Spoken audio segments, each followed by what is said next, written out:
Boa noite, irmãos.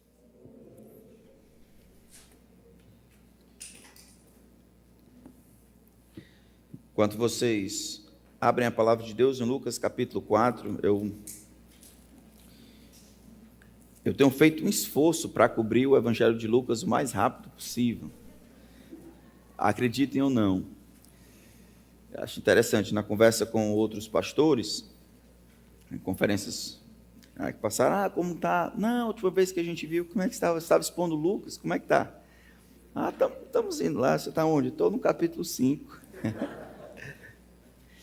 Tanta coisa aqui que o Senhor deseja nos ensinar por meio da sua palavra. Nós continuamos olhando Lucas capítulo 5, estamos concentrando agora nos milagres de Jesus. Preciso lembrar aos irmãos que os milagres que Jesus operou, eles funcionam como autenticadores da identidade de Jesus, bem como do seu ministério. Lucas capítulo 4, quando Jesus vai para a sinagoga de Nazaré, ali ele lê o livro do profeta Isaías, capítulo 61, dizendo que o Espírito do Senhor estava sobre ele, e assim o Senhor o havia ungido para realizar muitas coisas. A primeira delas é proclamar a verdade de Deus, funcionar como veículo transmissor do plano de Deus, da vontade de Deus, e autenticar de que essa vontade é a verdade de fato de Deus, de que ele é o Messias prometido por meio dos milagres que realizou. Não somente a identidade de Jesus como alguém poderoso para realizar milagres, mas como alguém de quem os profetas haviam dito anteriormente. Os milagres são como uma garantia de que Jesus é aquele de quem Jacó, Moisés, Isaías, Zacarias, Miqueias disseram que viria. Assim como a confirmação do anúncio de Gabriel, o anjo, Maria, Isabel, João Batista e o próprio Senhor Deus no momento do seu batismo. Os milagres sublinham que Jesus é aquele que havia sido prometido no passado e agora afirmado no presente, na época em que Jesus realiza o seu ministério. No episódio que estamos estudando, Lucas concentra a sua atenção em revelar o poder de Jesus por meio deste milagre. Então acompanhe comigo Lucas capítulo 5, a partir do versículo 17 até o versículo 26.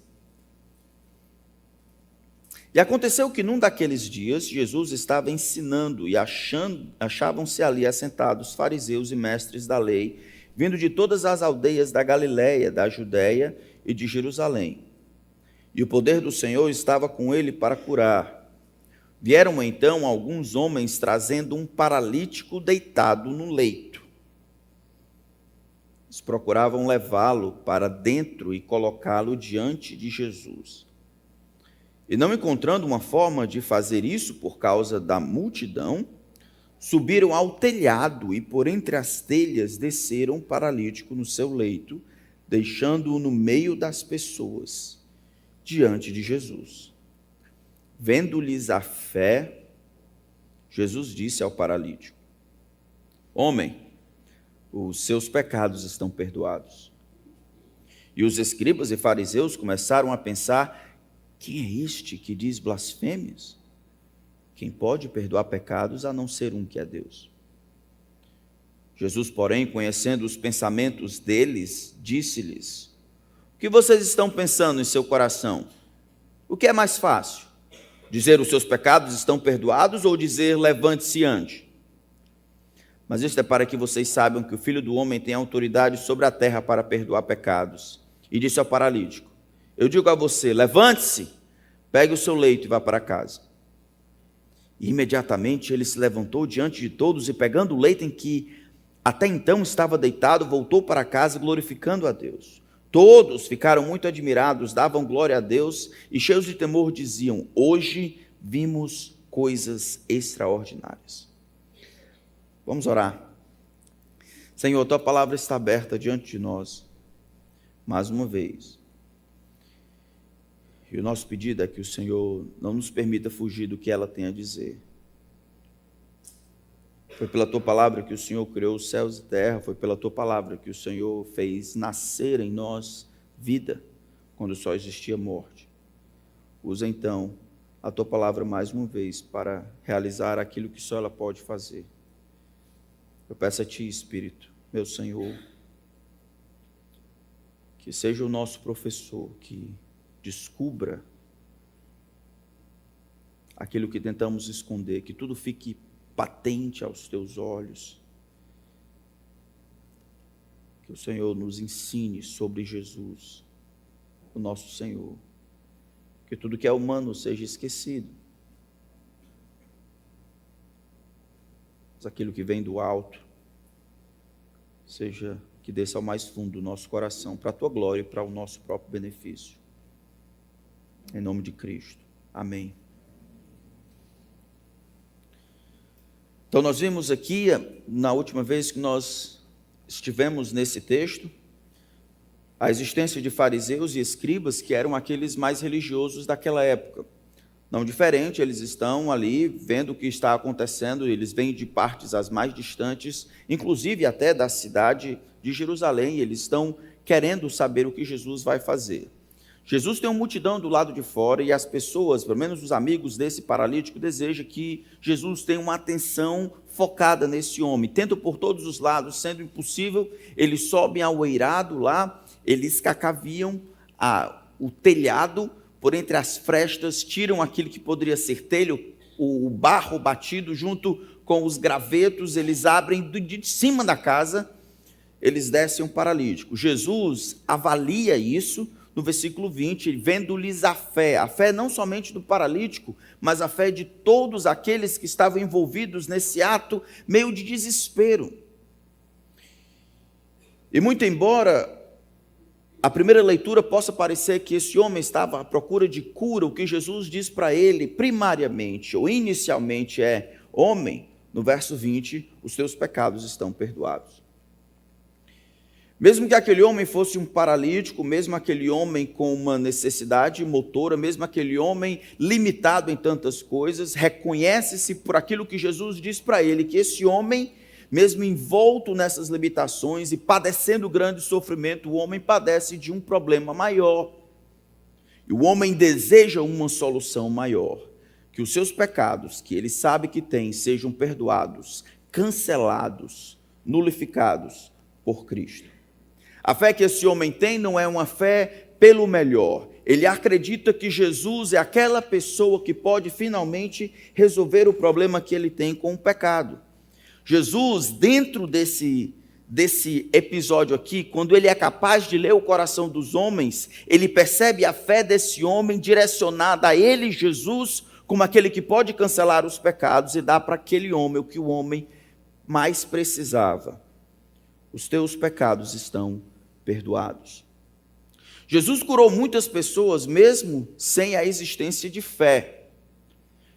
No ministério de Jesus, por exemplo, a gente vê outros textos em João capítulo 5, que aquele homem há 38 anos estava padecendo de uma enfermidade no tanque de Betesda, e acreditava-se que a água era movida, alguém que entrasse primeiro na água seria curado. Lembram disso?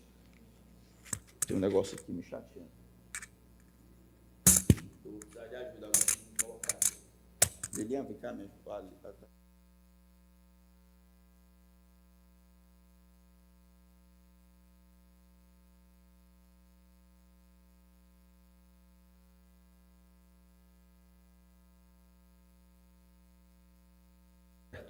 Estão me ouvindo? Pronto, deu certo. Onde é que eu parei? Então ele estava lá no tanque de Betesda há 38 anos, acreditava-se que a água se movia, e quando se movia, aquele que entrava primeiro na água seria curado. Jesus vai em direção a esse homem: o que você quer? Você quer ser curado? O homem nem responde, ele diz: Senhor, eu tenho uma dificuldade, porque todas as vezes que a água se move, eu não tenho condições de ir para lá, e alguém chega antes de mim e é curado. Jesus então cura esse homem. Isso era sábado, quando o homem se levanta com o seu leito e é indagado pelos fariseus e escribas: ei, quem te mandou carregar o seu leito no sábado? Qual a resposta do homem? Foi Jesus de Nazaré? Não, eu não sei quem foi. Não faço a menor ideia. O homem que me curou me disse para ir para lá, e eu estou fazendo. O homem é curado independente da fé que ele tem. homens ou mulheres também são curadas agora por causa de sua fé. A mulher que padecia de uma enfermidade ou de hemorragia acreditava que se eu ao menos tocar na orla das suas vestes, serei curada. Jesus cura uma quantidade impressionante de pessoas, e muitas delas independente da fé e do conhecimento que eles tinham.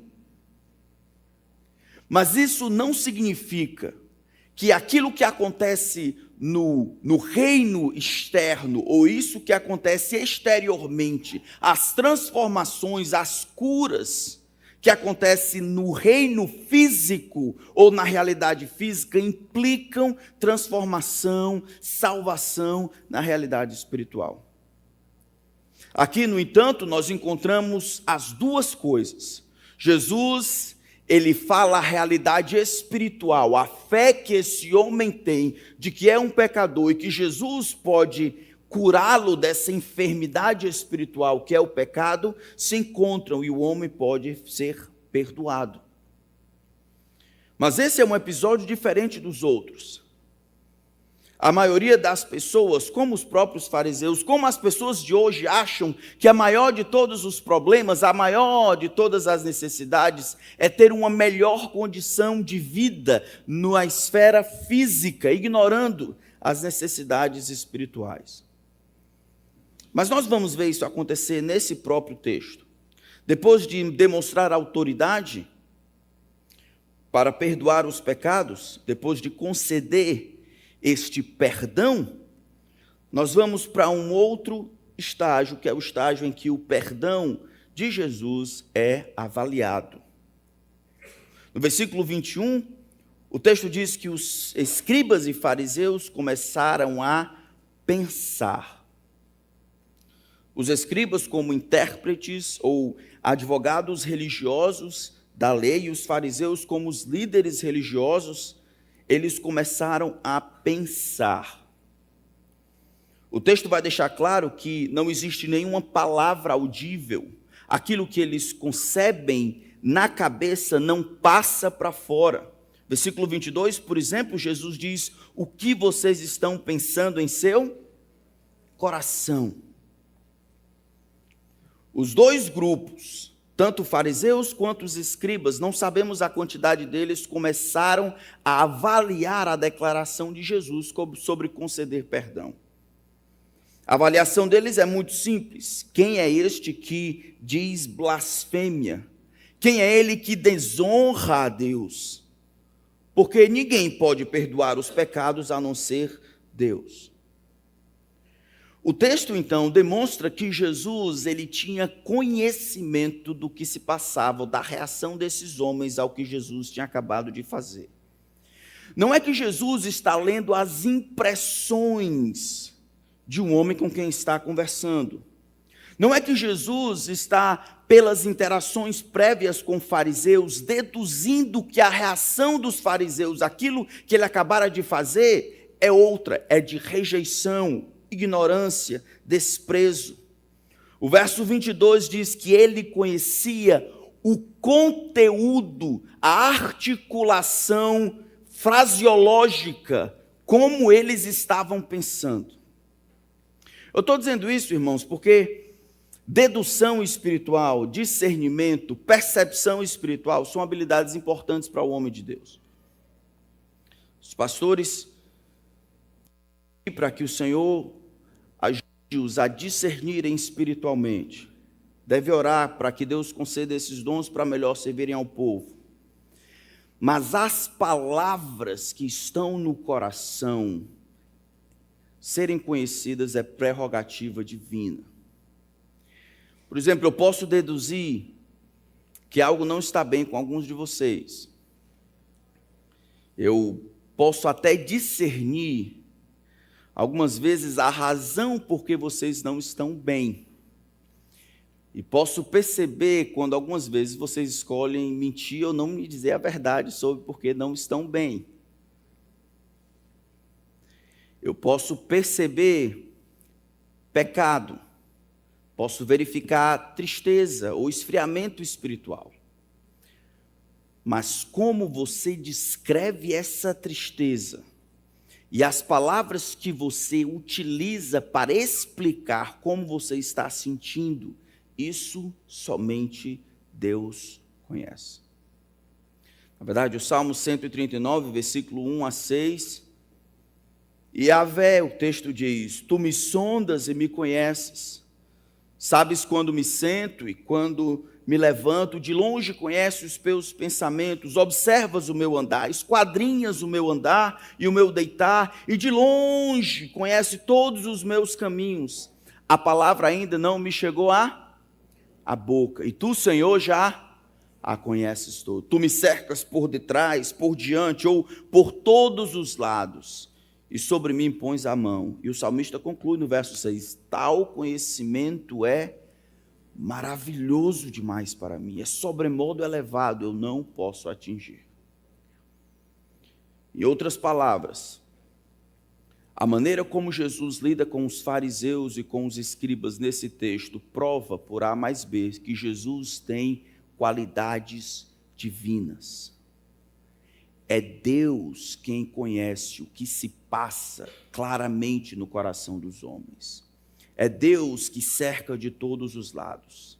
Deus que não faz deduções. Deus que não precisa implicar. Deus que não precisa prever com base em um padrão anterior. Deus que não aposta. Deus que não acha que vai dar. Deus que não faz pressuposições. É o Deus que tudo vê, tudo sabe. As palavras nem estão ainda na boca e tu, Senhor, já a conhece toda.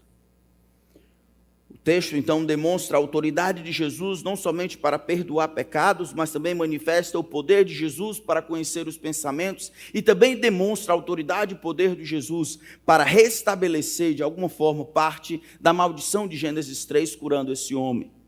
Lembra que os milagres de Jesus, mesmo que sejam direcionados às pessoas que estão à sua volta, mais do que a cura física, têm realidades espirituais, eles funcionam como autenticadores de quem é Jesus e de quem é e da sua mensagem, do seu ministério. Aqui, por A mais B, por aquilo que Jesus faz, diz, sabe, Jesus é Deus entre os homens. Jesus sabe o que os homens pensaram, não o tema, não o conteúdo, mas a fraseologia. Jesus diz para eles o que eles disseram para si mesmos. É no coração que os homens amaldiçoam a Deus. É no coração que os homens negam Jesus. É no coração que os homens rejeitam o enviado de Deus. Mas voltando para o coração dos fariseus, como é que eles consideraram essa declaração de Jesus de que era uma blasfêmia? Porque somente Deus pode perdoar pecados. Somente Deus pode perdoar pecados. A palavra blasfêmia nada mais é do que atribuir a Deus algo que ele não atribui a si mesmo. Desfocar ou desonrar a maneira como Deus tem revelado a si mesmo. Mas talvez se nós compreendermos o significado de pecado, como aparece aqui, talvez isso nos ajude a entender por que os fariseus achavam que somente Deus poderia perdoar de fato o pecado. Existem muitas palavras no Antigo Testamento para descrever esse conceito de pecado. Uma palavra, por exemplo, a mais comum, aparece em Êxodo capítulo 20, verso 20, fala sobre errar o alvo. A ideia é que o homem, ao errar o alvo, atinge outro lugar, o lugar errado. Essa palavra descreve tanto os pecados morais, como a idolatria, como pecados cerimoniais. É o homem indo para fora da curva, tomando um outro caminho, errando de duas maneiras, tanto errando o alvo que o grande Deus estabeleceu para ser alcançado, quanto não fazendo isso, encontrando um outro alvo estabelecido agora por si mesmo. Pecar é errar o alvo de Deus, é errar o padrão de Deus, estabelecendo um outro mais conveniente para si mesmo. Uma outra palavra indica calamidade, frequentemente traduzida como perversidade. Outra palavra fala sobre transgressão, revolta, rebelião, iniquidade, falando da qualidade, da essência dessa ação. Pecado é tudo aquilo que o homem faz que vai contra Deus, mas isso não é visto da perspectiva de Deus como algo aleatório, como algo neutro. É o coração movido por perversidade, movido por corrupção, atrapalhando o que Deus deseja, estabelecendo o que Ele quer. Pecar também é errar, é extraviar-se como ovelha. Pecar é trazer culpa real contra Deus, da perspectiva de Deus. Pecar é impiedade, é ser o contrário de piedoso, de caridoso, de conformar-se ao padrão de Deus. Pecar é contrariar a injustiça, cometendo injustiça. Pecar é vaguear. Pecar é não somente um ato deliberado, mas também deixar de fazer aquilo que é esperado. Pecado acontece tanto por omissão quanto por ação. O pecado, então, assume diversas formas, que cada homem pode estar ciente da forma particular do seu pecado. Pecado é aquilo que contraria uma norma. Pecado é aquilo que desobedece a um padrão estabelecido de Deus. Assim como não existe crime sem que isso esteja presente no código, na carta, ninguém vai ser forçado a fazer nada, senão por força de lei, a Constituição, que determina as coisas que são crimes, transgressões. Assim também pecado é tudo o que o grande Deus, o legislador supremo, o Criador, que tem a prerrogativa de dizer como as coisas funcionam em todos os níveis. Todas as vezes que este padrão, esta norma, este desejo expresso na Escritura encontra uma ruptura, uma transgressão, um desvio, uma ausência de conformidade, o homem tornou-se culpável diante de Deus. Ele cometeu pecado. Pecado não é uma norma de uma igreja. Pecado não é uma quebra de convenções culturais. Pecado, conforme aparece na Escritura, é o homem se colocando no lugar do legislador, estabelecendo suas próprias leis. E ao fazer isso, errando o alvo de Deus, ele encontra o alvo que ele mesmo criou para si. A desobediência envolve tanto a omissão como o erro deliberado. Pecado não é apenas errar o alvo, mas acertar o lugar errado. Todo pecado é contra Deus. Desde aqueles que estripam animais por prazer de infundir sofrimento, até os que desejam uma mulher que não é sua, pecam contra o Deus que estabeleceu regras para o nosso relacionamento, tanto com a criação, quanto o autocontrole e as regras do casamento. Todo pecado só é pecado porque Deus diz que é assim. Pecado não é pisar na bola, pecado não é cuspir durante a ventania e cair em alguém. Pecado é transgredir ou se eximir de conformar-se à justiça, à retidão, aquilo que Deus espera e tem direito de mandar. É por isso que no Salmo 51, depois de Davi ter traído a sua esposa, ter corrompido Urias, corrompido Joabe, dormido com a mulher de Urias, depois de ter sido confrontado com Natã, no versículo 51, ele diz: pequei contra ti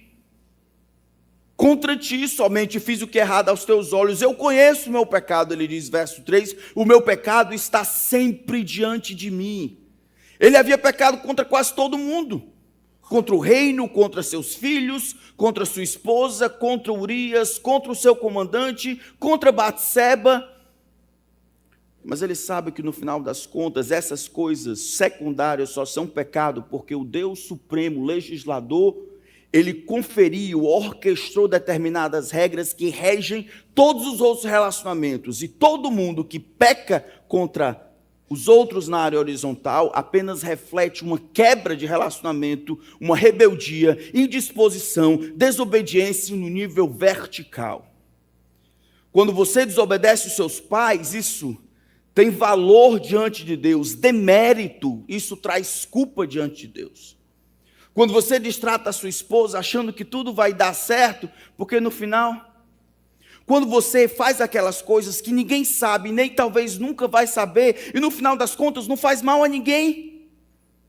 Sabe aquelas coisas que a gente faz que não faz mal a ninguém, mas você sabe que vai contra uma regra estabelecida pelo próprio Deus. Isso é pecado. Todo pecado é contra Deus.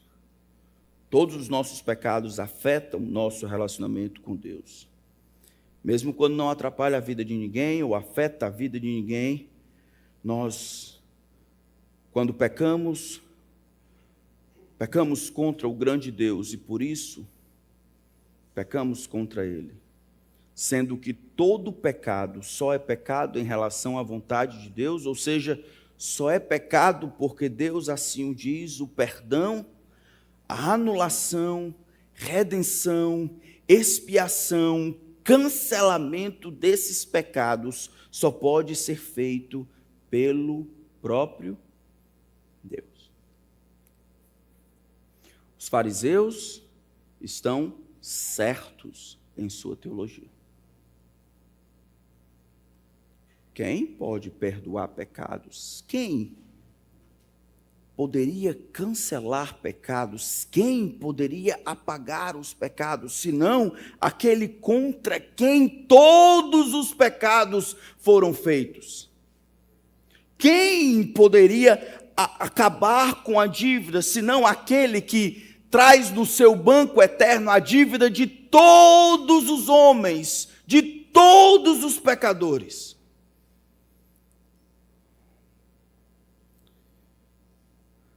Dizer que perdoa pecados cometidos contra Deus é blasfêmia, sim. Uma desonra contra Deus. A menos que você, mesmo sendo homem, seja também o próprio Deus. Os fariseus não conseguiram perceber que diante dos seus olhos estava o próprio Deus. O que seria errado, blasfemo, insolente para todos os outros, na boca de Jesus, nada mais é do que o modus operandi do universo. É Deus quem estabeleceu as leis para que os homens andassem nela. E quando os homens pecam, pecam porque quebraram esta lei de Deus. É Deus que de alguma forma precisa lidar com isso. E se houver de alguma forma perdão, cancelamento, anulação, precisa partir também do próprio Deus. A teologia dos fariseus está certa que somente Deus pode perdoar pecados.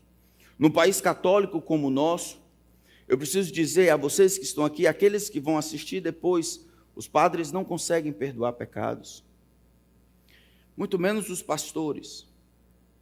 Maria, a mãe do nosso Senhor, não pode perdoar os nossos pecados, não pode cancelar as nossas dívidas, nenhum santo, nenhum anjo, nenhum arcanjo, nenhum querubim, nenhuma outra entidade, ninguém a não ser Deus pode cancelar, perdoar os nossos pecados.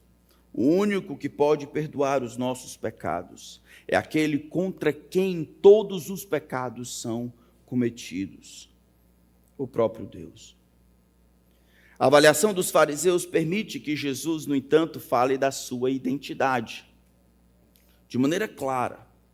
Eles estavam corretos, obviamente, ao afirmarem que qualquer um que arrogar esse tipo de prerrogativa divina de cancelar pecado, estaria cometendo blasfêmia, a menos que aquele que falava era o próprio Deus. E aí, depois de ter este perdão avaliado pelos fariseus, Jesus tem a oportunidade, lendo o coração deles, de demonstrar a sua autoridade. Temos a autoridade de Jesus, agora manifesta no verso 23 e 24. Voltando para o verso 22, ele diz: Jesus, porém, conhecendo os pensamentos dele, disse-lhes: o que vocês estão pensando no seu coração? O que é mais fácil? Dizer os seus pecados estão perdoados ou levante-se e ande? E aí? O que é mais fácil? Dizer que os pecados de alguém estão perdoados ou dizer levante-se e ande? Se você estivesse lá e Jesus fizesse essa pergunta para você diante de alguém paralítico, e a primeira coisa diante do paralítico que você dissesse era: os seus pecados estão perdoados, vendo a sua fé, o seu arrependimento, sua confiança que Jesus poderia fazer aquilo. E aí você ficasse meio acabrunhado: como é que pode? Como é que alguém diz isso? E aí Jesus voltasse para você e dissesse: tá, então o que é mais fácil? É mais fácil dizer os teus pecados estão perdoados ou dizer levanta-te e anda? É mais fácil perdoar pecados ou fazer com que paralíticos andem? Ao perguntar isso, esta pergunta, ela nos empurra a uma reflexão. Jesus aqui propõe, mais uma vez, uma inversão de valores. Por um lado, declarar que os pecados são perdoados é mais fácil do que fazer um paralítico andar, certo? Sendo que não há condições de verificar que os pecados de alguém foram perdoados, mesmo tendo ouvido de alguém como Jesus, certo? Não existe verificação empírica. Não dá para saber se os pecados daquela pessoa a quem foi dito de fato estão perdoados. Por outro lado, declarar os pecados de alguém perdoados é mais difícil, porque para que isso seja verdade, esse alguém precisa possuir a autoridade divina para perdoar pecados. E a resposta que damos para essa pergunta vai demonstrar o que consideramos ser ou ter o maior grau de dificuldade. Nós atribuímos graus de dificuldades a coisas diferentes. É mais difícil criar filhos homens do que mulheres. É mais difícil viver solteiro do que casado. É mais difícil ser professor do que empresário. Câncer de pulmão é mais difícil de ser curado do que câncer de pele. Aprender uma língua é mais difícil do que aprender a jogar futebol. Mas essas avaliações dizem respeito a pessoas que são limitadas, que vão ter talvez mais facilidade entre uma coisa e outra. Vocês lembram de 2 Reis, capítulo 20? Lembram? O rei Ezequias ficou doente, o profeta Isaías vai falar com ele e dizer: olha, você vai morrer, põe a tua casa em ordem. E aí Ezequias vira para a parede, pede a Deus misericórdia, muito triste. Isaías nem tinha saído de lá, ele retorna. Por mandato do Senhor, vai dizer para Ezequias que eu vou acrescentar para ele 15 anos, eu vou curá-lo. Coloca lá um emplasto de figos, ele vai ficar bom. Quando ele está saindo, Ezequias pergunta ao profeta Isaías, em 2 Reis, capítulo 20, qual é o sinal que eu ficarei bom? Qual é o sinal que eu ficarei bom? E aí Isaías diz para Ezequias: esse é o sinal que o Senhor Deus te dará, de que você ficará curado, conforme ele já falou. Você quer que a sombra se adiante 10 graus no relógio de Acais? Isso é, você quer que o sol continue baixando? Ou você quer que ele volte para cima, que ele retroceda? Qual é a resposta? A resposta de Ezequias é muito parecida com a resposta que o Senhor está lendo no coração desses homens. É por isso que ele vai curar o homem. Porque na cabeça do mundo, na cabeça dos fariseus, na nossa cabeça, a gente só percebe as coisas milagrosas, as coisas portentosas, quando caminham em outra direção.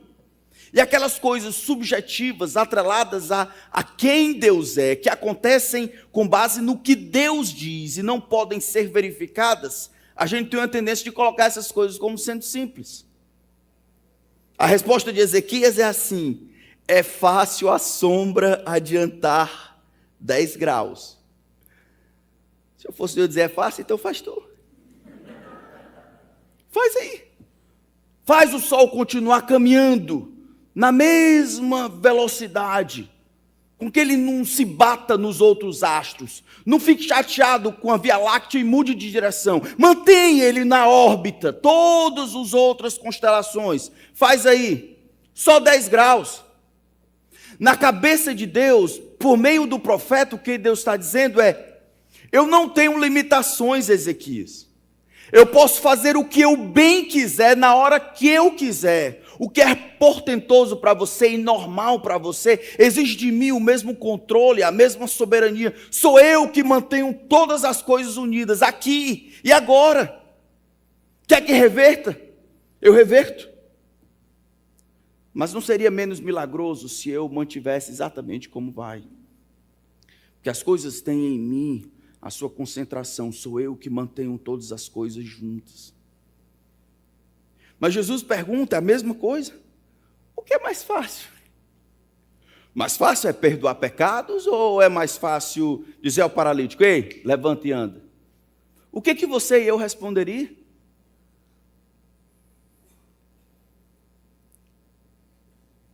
Esse grau de dificuldade tem que nos ajudar, irmãos, a entender o que nós temos considerado como mais difícil. A pergunta de Jesus exige uma reflexão para nós, o que nós consideramos a maior de todas as mazelas. O que seria mais difícil, ter os pecados perdoados ou o restabelecimento motor dos membros?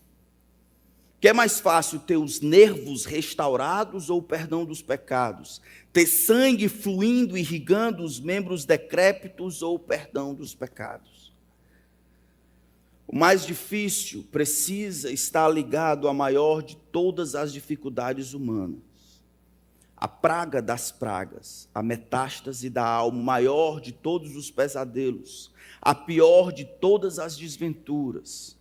A fonte e razão da danação eterna são as mazelas e não as limitações do corpo, mas a depravação da alma. Todos pecaram. Jesus, ao perguntar aos fariseus, deseja de alguma forma ajudá-los a entender: ei, eu perdoei esse homem. Isso revela o quê?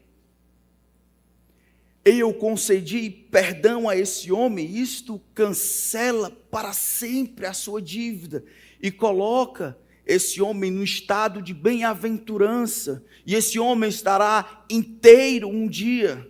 Mas vocês, com a visão horizontal, terrena, animal, só conseguem ver essas coisas aqui, tá? Para que vocês saibam, então, que eu tenho autoridade para perdoar pecados, eu vou fazer o seguinte: ei, levante e anda.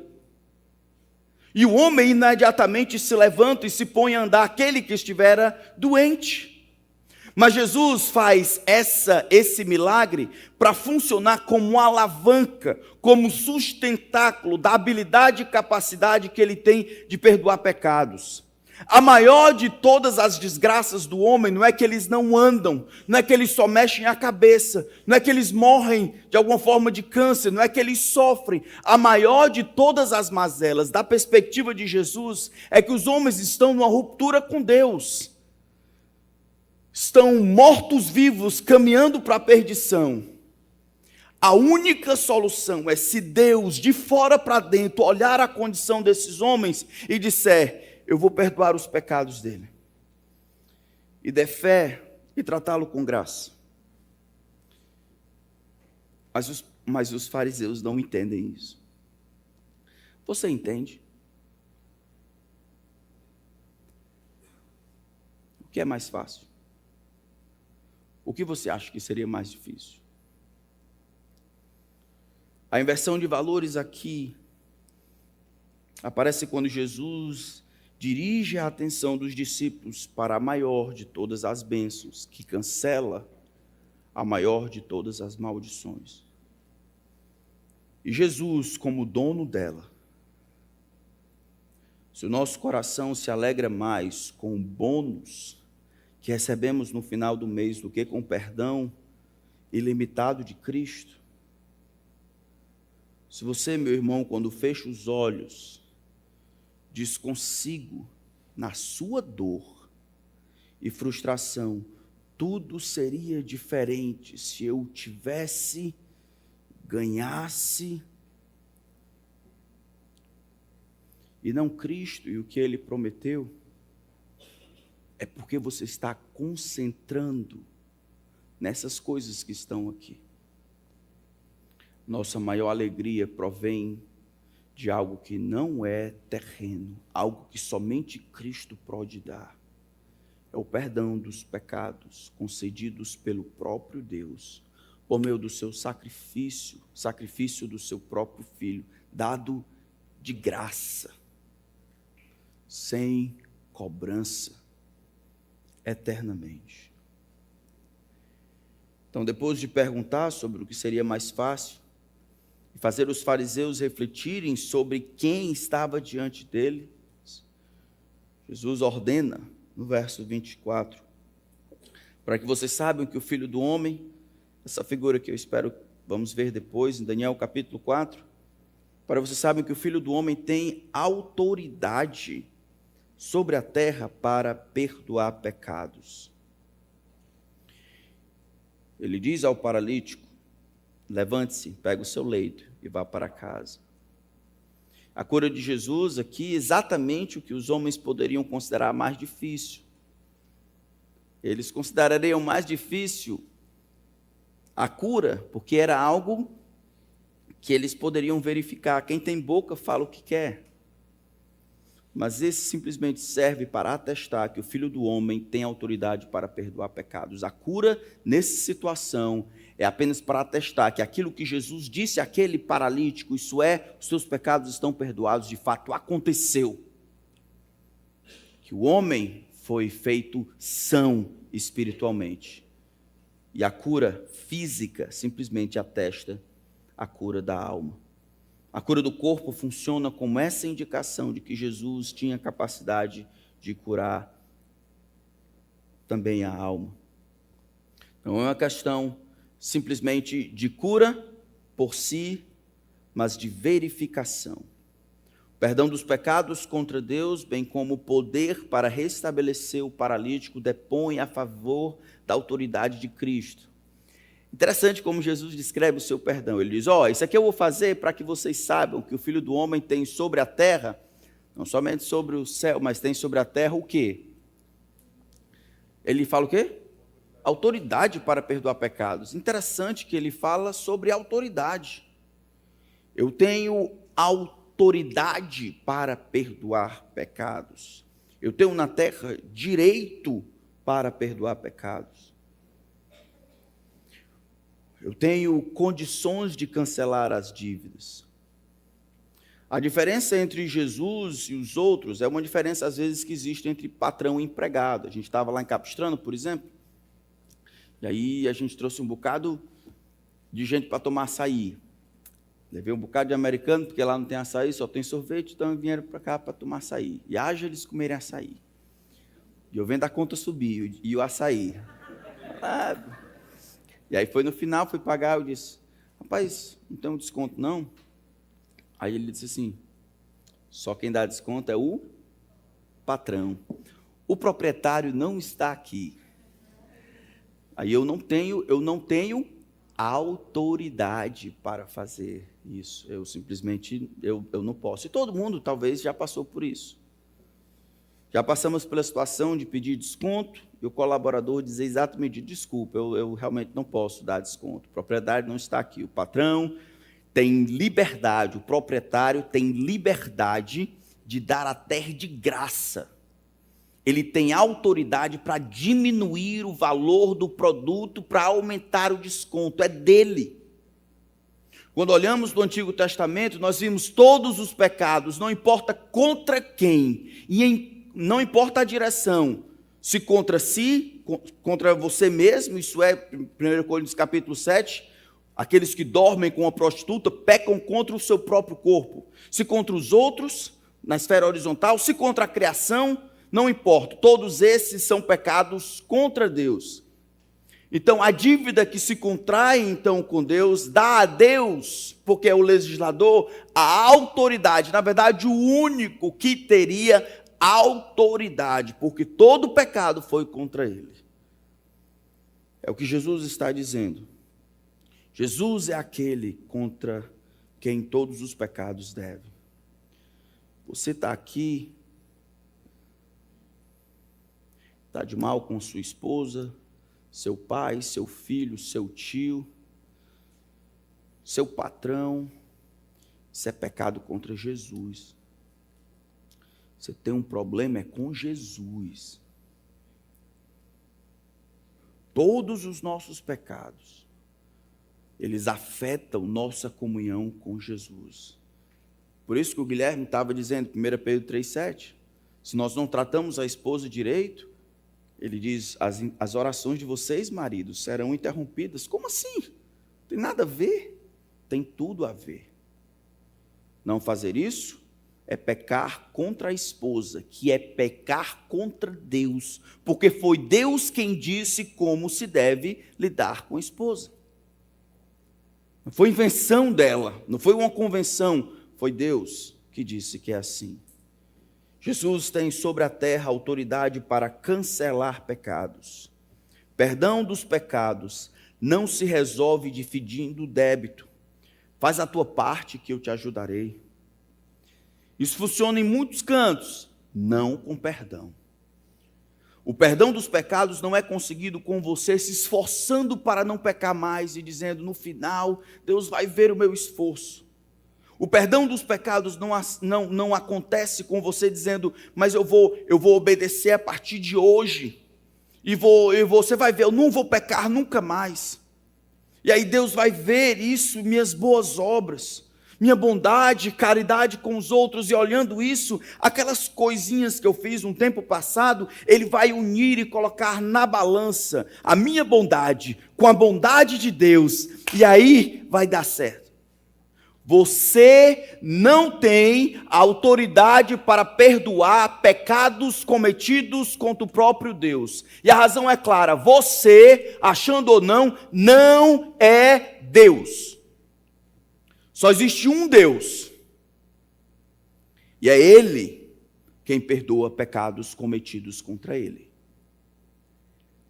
E Jesus é quem perdoa os pecados cometidos contra Deus. Ninguém pode interceder por você para o perdão. Ou Jesus perdoa, ou você nunca será perdoado.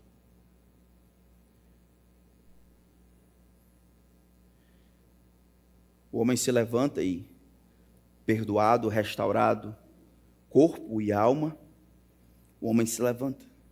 Imediatamente o homem sai. A resposta do homem perdoado é simples. Ele sai, volta para casa, fazendo o quê? Glorificando a Deus. Verso 25. Exaltando o Senhor. Essa deveria ser a resposta de todo perdoado.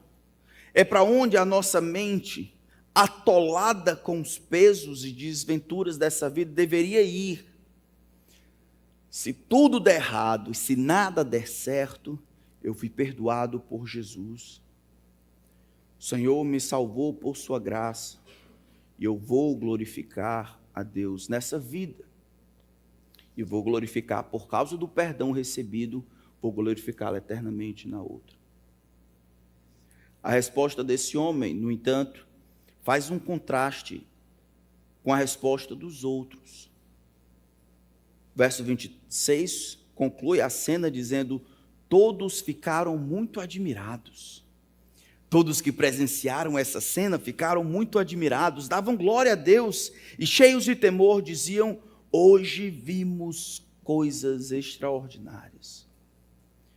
Uma visão panorâmica, talvez uma leitura simples, vai dizer, que legal. Os homens se admiraram do que Jesus estava fazendo. Olha só, está vendo? Os homens se dobraram à autoridade de Jesus. O texto fala do encontro de Jesus com esse homem, a manifestação do poder de Jesus sobre os pensamentos, sobre o corpo, mas principalmente sobre a alma. O milagre que ele fez nada mais é do que um verificador, autenticador de que diante deles estava o único que tinha autoridade para perdoar os pecados. Os homens olham isso, eles se admiram com isso. Hoje vimos coisas extraordinárias, ó. Todo arrupiado. Você viu? Viu o que ele falou? Rapaz, que coisa fabulosa. E aquele negócio, quando ele moveu a mão assim para o cara levantar, tu viu ali? Rapaz. Só que os homens vão para o inferno.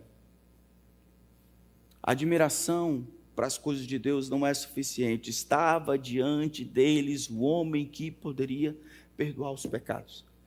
E eles deixam passar, simplesmente se admirando. Olha que legal, olha como ele fala, olha como ele faz. A palavra de Deus é tremenda, o poder de Deus estava lá. Eles deveriam ter pulado para Jesus. Jesus, tem compaixão de mim como dele. Eu ando, tenho os 2 pés, mas eu preciso da mesma coisa que o paralítico. Perdoa os meus pecados.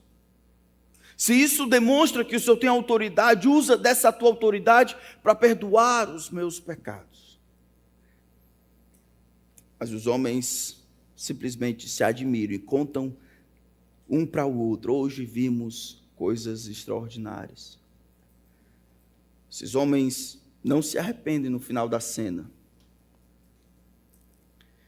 É como um homem tolo e faminto que, ao se deparar com um pedaço de pão, se encanta com a textura, com a cor, com o cheiro, mas nunca come o pão. É como um homem que, morrendo de sede, encontra uma cachoeira e para admirá-la até morrer de sede. É como um homem que, afogando-se, usa toda a sua força para pensar sobre a boia salva-vidas.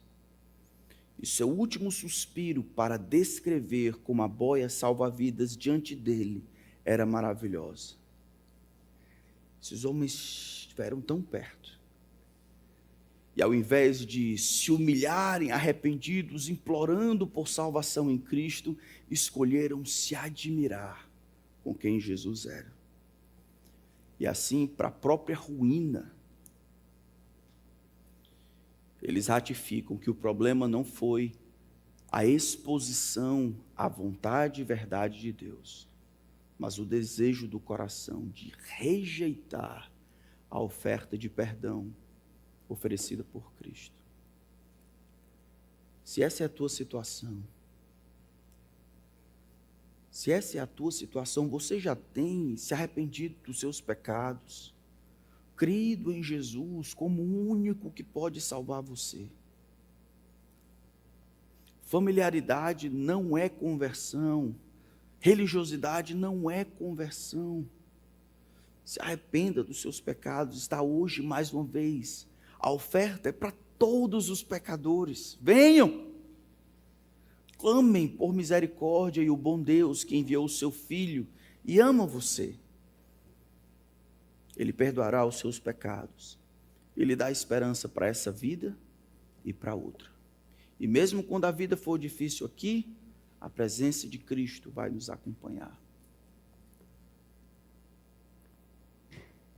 Alguém aqui gostaria de entregar a sua vida a Cristo? Alguém aqui reconhece: eu sou um pecador perdido, eu preciso de Jesus. Eu preciso que Ele venha e me perdoe. Eu só tenho Ele. Alguém aqui desejaria publicamente confessar a sua decisão de seguir a Cristo? Vamos orar.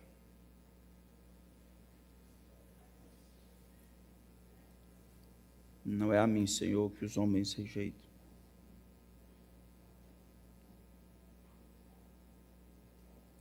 Os homens rejeitou a única pessoa que tem autoridade para cancelar pecados. Eu peço que o Senhor tenha misericórdia e atraia os pecadores para perto de si. Remove, Senhor, a confiança que eles têm em suas próprias obras, que eles lancem-se para Jesus, que viveu uma vida perfeita, morreu na cruz, uma morte que não merecia, ressuscitou ao terceiro dia, para mostrar que ele venceu a morte, o seu sacrifício foi aceito, de onde nós aguardamos o seu retorno. Salva os pecadores. Eu peço por aqueles que estão aqui, que já decidiram seguir a Cristo. Por que tanta tristeza com as coisas dessa vida? Por que tanta lamúria quando a vida é difícil? Alegra o nosso coração com o perdão dos pecados concedidos gratuitamente em Cristo. Senhor, expande a nossa compreensão do amor de Cristo, que excede todo o entendimento. A sua disposição voluntária de perdoar os pecadores, como eu.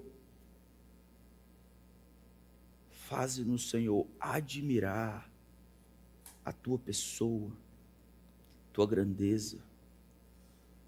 Ó, tu que sondas os corações, que sabe o que estamos pensando agora,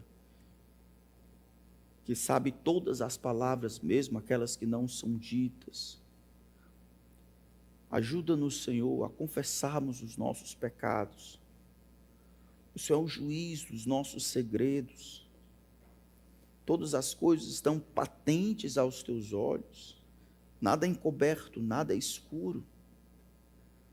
Faze-nos caminhar para ti, Senhor, sem culpa, mas confiados na promessa que o Senhor fez de perdoar os nossos pecados. Se confessarmos, o Senhor seria poderoso para nos perdoar os pecados, nos purificar de toda injustiça. Livra-nos, Senhor, do diabo e as suas sugestões de que os nossos pecados são grandes demais, de que a nossa culpa é pesada demais, que as nossas desventuras são maiores do que o sacrifício do teu Filho. Leva-nos para Jesus, o seu sacrifício perfeito, o Cordeiro Santo, Deus entre os homens, morrendo na cruz, para que toda a culpa, toda a condenação fosse finalmente removida. Faz isso, Senhor. Conduz o teu povo em humildade, mas em triunfo, aferrados à promessa de perdão que recebemos de Cristo, aquele que tem autoridade sobre a terra para cancelar todos os nossos pecados. Ajuda-nos, Senhor. Ajuda os meus irmãos, que eles escolham não lembrar do tamanho dos seus pecados, que o teu Espírito direcione as suas mentes para lembrarem do Cordeiro que foi morto por causa dos nossos pecados. E assim andemos nós em novidade de vida, agradecidos, glorificando a Deus por causa de Cristo, no nome de quem oramos. Amém.